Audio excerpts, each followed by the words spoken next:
प्यारे बच्चों, welcome to my channel Verma study 2020 book लाना।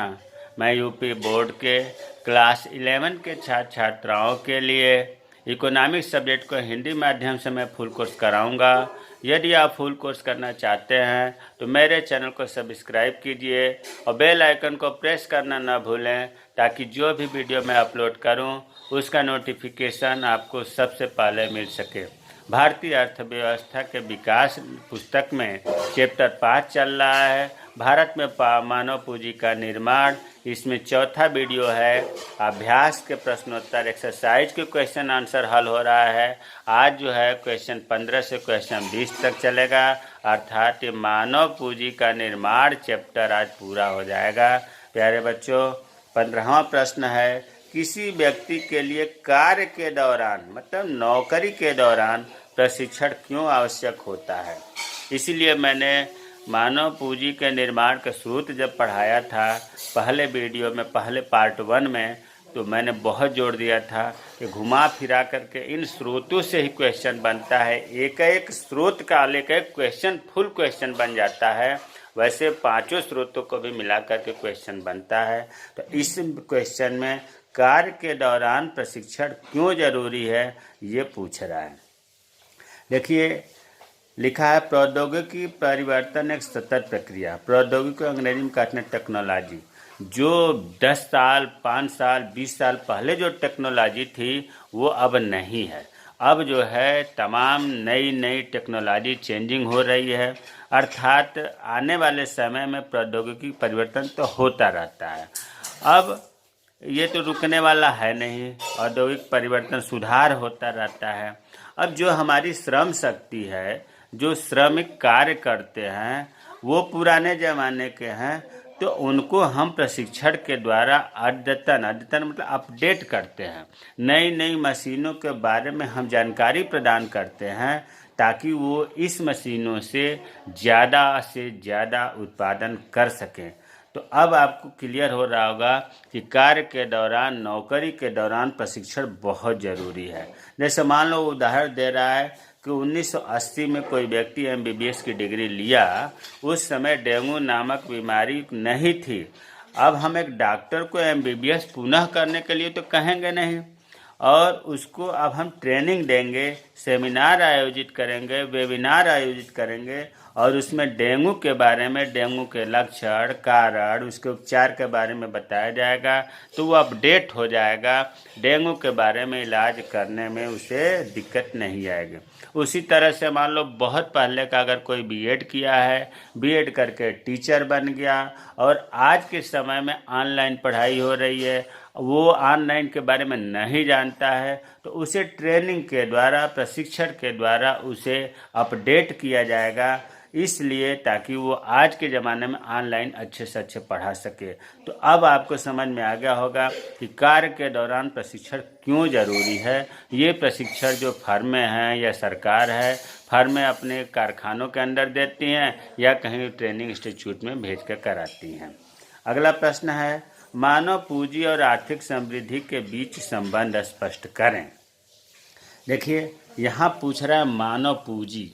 इसका मतलब कि मानव पूंजी के जो 5 स्रोत बताया गया है, शिक्षा पर व्यय, स्वास्थ्य पर व्यय और प्रवसन, सूचना पर व्यय और कार्य करते वक्त प्रशिक्षण, ये पांचों जो है मानव पूंजी में आ गया, इसलिए यहाँ पांचों का वर्णन करना पड़ेगा। और आर्थिक समृद्धि का अर्थ प्यारे बच्चों आप रट लो कि वास्तविक उत्पादन में वृद्धि से है, अर्थात राष्ट्रीय आय में वृद्धि से है। ये कह रहा है कि मानव पूंजी और आर्थिक समृद्धि के बीच क्या संबंध है। मानव पूंजी और आर्थिक समृद्धि एक दूसरे को प्रभावित करते हैं, अर्थात एक और जहां प्रवाहित उच्च आय से उच्च स्तर पर मानव पूंजी का निर्माण का कारण बन सकती है। इसका मतलब यह हुआ कि मानव पूंजी का निर्माण तो तभी होगा जब व्यक्ति पढ़ा लिखा होगा, कुशल होगा, तो वो उच्च आय प्राप्त करेगा। और उच्च आय जब प्राप्त करेगा तो हम कहेंगे कि मानव पूंजी का निर्माण हो रहा है। और जब मानव पूंजी का निर्माण उच्च होगा तो आर्थिक समृद्धि भी उच्च होगी। ये 100% क्लियर है।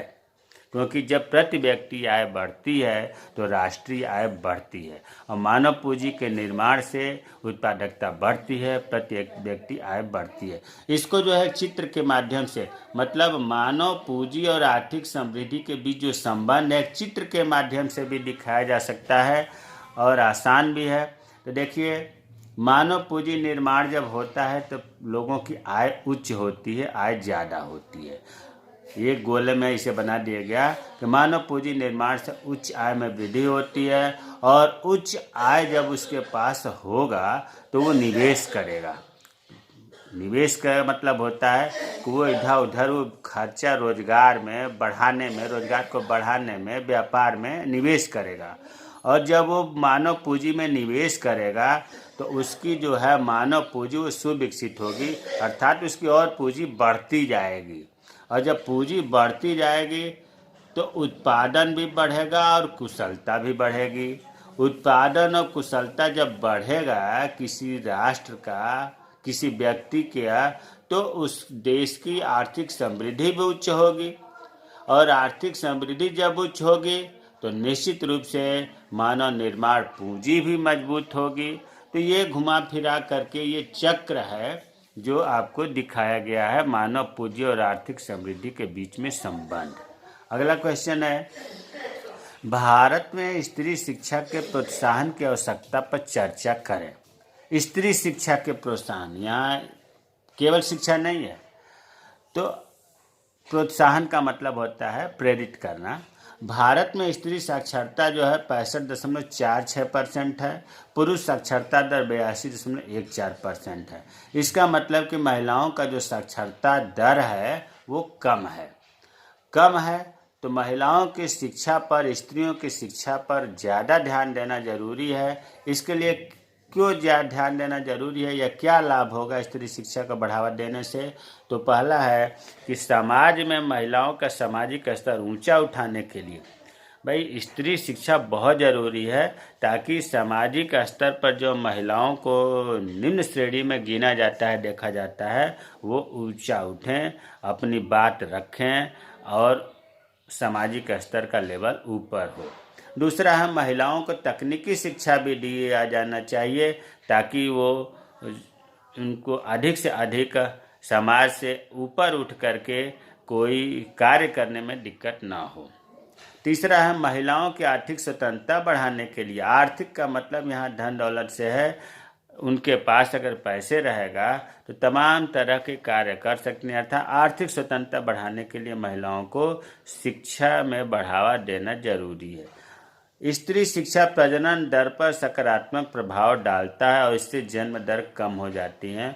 पढ़ी लिखी स्त्री जो है जन्म दर कम होता है, क्योंकि उन्हें आने वाले समय में कैसे बच्चों को पालन पोषण किया जाएगा, तमाम तरह के उनको सोचने की क्षमता होती है। अर्थात हम दो हमारे दो वाली ज़्यादातर पढ़े लिखी या स्त्री शिक्षा प्रभाव डालती है, इससे जन्म दर में भी कमी आती है। पांचवा, स्त्रियों एवं बच्चों के स्वास्थ्य पर सकारात्मक प्रभाव पड़ता है। एक स्त्री शिक्षा पढ़ी लिखी महिला से बच्चों के स्वास्थ्य पर, स्त्रियों के स्वास्थ्य पर अच्छा प्रभाव पड़ता है। अब अगला क्वेश्चन है, शिक्षा और स्वास्थ्य क्षेत्रों में। देखो यहाँ जो पूंजी निर्माण का दो स्रोतों के बारे में पूछ रहा है, एक तो शिक्षा और दूसरा स्वास्थ्य। पूंजी निर्माण अगर लिखा होता तो पांचों के बारे में लिखना पड़ता। शिक्षा और स्वास्थ्य क्षेत्रों में सरकार के विविध प्रकार के हस्तक्षेपों के पक्ष में तर्क दीजिए। ये कह रहा है कि शिक्षा के क्षेत्र में, स्वास्थ्य के क्षेत्र में सरकार के द्वारा हस्तक्षेप किया जाता है, इसके पक्ष में हस्तक्षेप करना चाहिए, क्यों करना चाहिए, ये पूछ रहा है। तो देखिए, शिक्षा और स्वास्थ्य सेवा जो है मानव जीवन की अभूत या आधारभूत सेवाएं हैं। कोई भी मानव शिक्षा और स्वास्थ्य के बिना नहीं जी सकता, नहीं रह सकता। और शिक्षा और स्वास्थ्य सेवाओं का अगर हम निजी क्षेत्र में दे दें, निजी क्षेत्र का उद्देश्य होता है लाभ कमाना, तो क्या होगा, वो तो लाभ कमाने के चक्कर में रह जाएंगे शिक्षा से और स्वास्थ्य से। और सरकारी हस्तक्षेप अगर नहीं रहेगा तो फिर तो बहुत महंगा शिक्षा हो जाएगा, महंगा चिकित्सा सुविधाएं हो जाएंगी। इसलिए ज़रूरी है कि सरकारी हस्तक्षेप रहे। इसे पूर्ण रूप से निजी क्षेत्र के हाथों में नहीं सौंपा जाना चाहिए शिक्षा और स्वास्थ्य सेवाओं को। आप ऐसे भी देख लो कि सरकारी स्कूल की फ़ीस कितना कम है, प्राइवेट स्कूल निजी स्कूलों की फ़ीस कितनी ज़्यादा है, प्राइवेट हॉस्पिटल का खर्चा कितना है, सरकारी हॉस्पिटल का खर्चा कितना है। सरकारी हॉस्पिटल में 1 रुपये के रसीद से आप MBBS डॉक्टर से अपना इलाज करा सकते हैं, कुछ दवाएं फ्री मिल सकती हैं, जबकि प्राइवेट डॉक्टरों का फीस कम से कम 500 से 1000 रुपये है। तो निजी क्षेत्र के हाथों में नहीं पूरा सौंपा जाना चाहिए, क्योंकि हर आदमी का यह अभिन्न अंग है शिक्षा और स्वास्थ्य। इसलिए हर आदमी प्राइवेट या निजी क्षेत्र में इलाज या पढ़ाई नहीं करा सकता। अगला है कि शिक्षा और स्वास्थ्य का प्रभाव जीवन पर्यंत रहता है, पूरा जीवन भर रहता है। कोई सरकारी हस्तक्षेप अगर नहीं होगा तो क्या होगा, मानव पूंजी पर हानिकारक प्रभाव पड़ेगा। अभी मैंने बताया था। राष्ट्र के आर्थिक विकास के लिए भी इस क्षेत्र में व्यय आवश्यक है, जिसके लिए सरकार को अवश्य हस्तक्षेप करना चाहिए। आर्थिक विकास भी तो होगा, शिक्षा के द्वारा अच्छे नागरिक तैयार उभर कर आएंगे तो आर्थिक विकास होगा। ऐसी स्थिति में सरकार को जरूर हस्तक्षेप करना चाहिए। कहीं न कहीं कंट्रोलिंग पावर सरकार के हाथ में होना चाहिए, ताकि पूर्ण रूप से निजी क्षेत्रों का इस पर नियम कानून न लागू हो। अब प्रश्न 19, भारत में मानव पूंजी निर्माण की मुख्य समस्याएं क्या है। देखिए, मानव पूंजी निर्माण ये पूरा की बात कर रहा है, 5 स्रोतों की मुख्य समस्याएं क्या है। तो पहला है जनसंख्या वृद्धि का दबाव। भाई, जनसंख्या जब ज़्यादा होगी तो शिक्षा, रोजगार, सफाई, अस्पताल, आवास की प्रति व्यक्ति उपलब्धता कम होगी। जब कम होगी तो मानव पूंजी निर्माण कम होगा, अर्थात मानव स्वस्थ ही नहीं रहेगा, मानव को आवास ही नहीं रहेगा, मानव पढ़ा लिखा नहीं रहेगा, तो उसकी उत्पादकता कम होगी। उत्पादकता कम होगी तो मानव पूंजी निर्माण कमज़ोर होगा। दूसरा है, भारत में सर्वोच्च वरीयता कृषि एवं औद्योगिक क्षेत्रों के विकास को दी जाती है। भारत में जितनी भी पंचवर्षीय योजनाएं मिली हैं उसमें ज़्यादातर कृषि और औद्योगिक क्षेत्रों को विकास पर जोर दिया गया है। जो वित्तीय संसाधन है सरकार का, उसका सबसे ज़्यादा खर्चा औद्योगिक क्षेत्र में और कृषि क्षेत्र में खर्च किया जाता है। उसके बाद जो पैसा बचता है वित्तीय संसाधन में, वो अन्य क्षेत्रों में खर्च किया जाता है। लेकिन मानव संसाधन तो एकदम नीचे है। मानव संसाधन का मतलब मानव को विकास करने में सरकार का कोई बजट ही नहीं होता है। जितना पैसा है सबसे ज़्यादा खर्च करती है कृषि और उद्योगों पर, और जो बचा अन्य क्षेत्रों में करती है। मानव संसाधन तो एकदम नीचे है। इस वजह से मानव पूंजी निर्माण की मुख्य समस्या है जो सरकार का ध्यान नहीं दिया जाता। तीसरा है, भारत में कुल शिक्षा व्यय का एक बहुत बड़ा हिस्सा प्राथमिक शिक्षा पर व्यय होता है। टोटल जो शिक्षा व्यय है, बहुत बड़ा हिस्सा प्राथमिक शिक्षा पर व्यय होता है। उच्चतर शिक्षण संस्थाओं पर कम व्यय होता है। यह भी एक बहुत बड़ी समस्या है। राज्यों में होने वाले प्रति व्यक्ति शिक्षा व्यय में काफ़ी अंतर है। कुछ राज्य तो ठीक ठाक खर्च करते हैं शिक्षा पर, लेकिन कुछ राज्य ऐसे हैं जो ध्यान नहीं देते, बहुत कम खर्च करते हैं। प्रति व्यक्ति शिक्षा व्यय काफ़ी अंतर है। तो जहाँ पर शिक्षा पर व्यय कम होता है वो मानव पूंजी निर्माण में पीछे रहते हैं। पांचवा है, जहाँ देश के एक और कुछ विशिष्ट प्रकार के श्रमिकों का अभाव अनुभव किया जाता है। अपने देश में लोग कहते हैं कि नौकरी नहीं मिल रही है, नौकरी नहीं मिल रही है, जबकि बड़ी बड़ी कंपनियों के मालिक ये कहते हैं कि हमें आदमी नहीं मिल रहा है, हमें हमारे ज़रूरत के अनुसार कर्मचारी नहीं मिल रहे हैं। तो बात दोनों कहीं न कहीं सोचने की है कि जहां देश में एक और विशेष प्रकार के एक्सपर्ट श्रमिकों का अभाव महसूस होता है, वहीं दूसरी ओर घोर बेरोजगारी भी। एक तरफ तो कंपनी वाले कह रहे हैं कि हमें कर्मचारी नहीं मिल रहे हैं, हमें श्रमिक नहीं मिल रहे हैं, और दूसरे ओर बेरोजगारी बढ़ी हुई है। तो इसका परिणाम क्या होता है कि जब श्रम नहीं मिलता है, काम नहीं मिलता है, तो प्राकृतिक संसाधनों का उचित उपयोग नहीं हो पाता है। और दूसरी ओर क्या होता है कि बेरोजगारी से श्रम शक्ति व्यर्थ नष्ट होती है, काम नहीं मिल रहा है तो श्रम तो नाशवान है, श्रम नाशवान है। इसका मतलब होता है कि अगर आज हम अपने श्रम का उपयोग नहीं किए तो आज के जो श्रम है वो नष्ट हो गया। ऐसा नहीं है कि आज हम सोए रहेंगे तो कल आज के डबल कार्य कर लेंगे, 2 दिन काम नहीं करेंगे तो तीसरे दिन 3 गुना कर लेंगे। नहीं, 2 दिन अगर नहीं करेंगे तो 2 दिन का श्रम नष्ट हो गया। इसलिए क्यों न हम करें, अधिक से अधिक करें, नहीं करेंगे तो नष्ट हो जाएगा। इसलिए कहा जाता है श्रम नाशवान है। प्रश्न 20वां और लास्ट, क्या आपके विचार में सरकार को शिक्षा, देखिए शिक्षा और स्वास्थ्य देखभाल संस्थानों में लिए जाने वाले शुल्कों की संरचना निर्धारित करनी चाहिए? बात वही है कि निजी क्षेत्र में दिया जाना चाहिए कि नहीं दिया जाना चाहिए, और अगर नहीं दिया जाना चाहिए तो क्यों?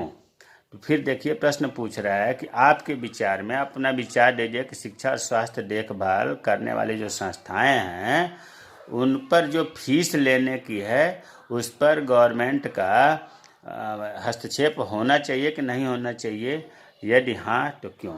देखिए मेरा विचार तो यह है कि हाँ, सरकार को शिक्षा और स्वास्थ्य देखभाल संस्थान जो करती हैं उन पर शुल्क की संरचना जो है निर्धारित होनी चाहिए। क्यों निर्धारित होना चाहिए कि देखिए अगर सरकार शुल्क की संरचना पर फीस पर निर्धारित रखेगी, ध्यान रखेगी, कम बढ़ने नहीं देगी, तो इससे इस क्षेत्र की समरूपता आएगी। भाई सरकार अगर कंट्रोलिंग पावर रखेगी कि नहीं कोई डॉक्टर जो है इतने से अधिक फीस नहीं ले सकता, कोई प्राइवेट विद्यालय इतने से अधिक एडमिशन का फीस नहीं ले सकता, तो क्या होता है, इससे क्षेत्र की समरूपता आएगी। इन संस्थाओं की जवाबदेही में वृद्धि होगी, संस्थान डरेंगे, अधिक फीस नहीं लेंगे कि हमें जवाब देना पड़ जाएगा सरकार को। समाज के कमज़ोर वर्ग को मदद मिलेगी, जिन पर पैसा नहीं है वो भी पढ़ लेंगे, वो भी इलाज कराएंगे। इससे सेवाएं सभी को उचित कीमतों पर उपलब्ध कराई जा सकती है। अब जैसे मान लीजिए सरकारी संस्थान बहुत बड़ा दिल्ली में एम्स है, अब मान लीजिए कि किसी व्यक्ति को हार्ट में प्रॉब्लम हो गया, एंजियोप्लास्टी करना है, मतलब हार्ट का वाल बदलना है, प्राइवेट हॉस्पिटल कम से कम 10 लाख रुपए मांगेंगे, आम आदमी की बस की नहीं है। और वहाँ जब जा कर के इलाज कराएगा तो नाम मात्र का खर्चा आता है, हर आदमी इलाज करा लेता है। इसलिए प्यारे बच्चों, हमारा विचार तो यही है कि शिक्षा और स्वास्थ्य पर सरकार का कंट्रोलिंग पावर जरूर होना चाहिए। शुल्क की संरचना में भी सरकार को अपने स्तर से निर्धारित करना चाहिए। आज ये मानव पूंजी निर्माण समाप्त हो गया। 20 प्रश्न थे, 20 बता दिया गया। मुझे उम्मीद है कि आप लोगों को समझ में आया होगा। अगर कोई चीज़ नहीं समझ में आया है तो कमेंट बॉक्स में कमेंट करें, मैं रिप्लाई करूँगा। मेरे चैनल को सब्सक्राइब कीजिए। जय हिंद, जय भारत।